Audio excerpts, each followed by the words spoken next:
Welcome to Real Vermont News. I'm Bob Frenier here to say somebody is finally looking into things.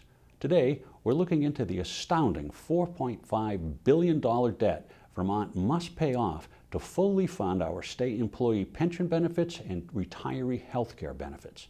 Here's financial expert David Coates with more. Thanks, Bob. In June 2017, the state actuary issued a report on this huge debt, but nobody in the legislature seems willing to deal with it.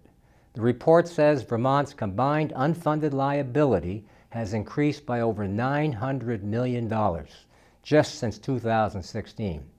That's over 25% in 1 year. 25%. The unfunded liabilities of $4.5 billion are about 3 times our general fund revenues. This hole in our balance sheet is more than all our other liabilities combined. What are we doing about it? Not much. The legislature keeps distracting itself with increasing the minimum wage to unsupportable levels and legalizing pot.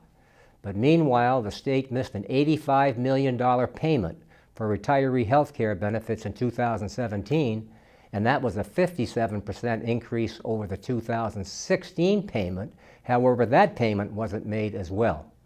Recently, the state has made the annual required pension payments, but in 2 years, that payment went up $40 million, or 29%.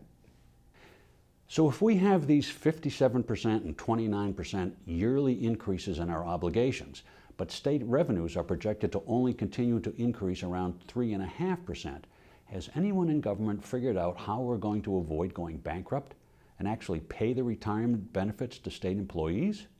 Nope.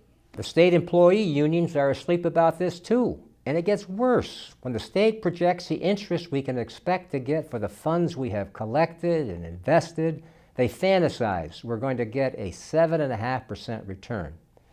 But if we budgeted for a more realistic 6.5% return, our overall unfunded liability would go up by another $600 million to $5.1 billion, which of course will increase the amount of annual payments into the system that we will need to make by millions of dollars each year.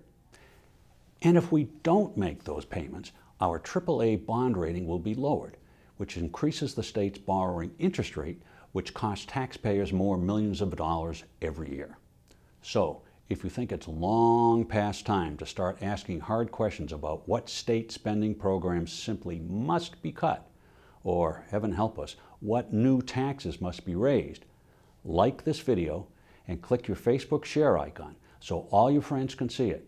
Then, contact your state representatives and senators on contactyourrep.net and tell them, stop playing games and start paying attention to the long-term financial health of this state.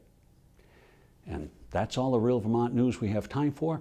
A lot more happened, and we'll be looking into all of it.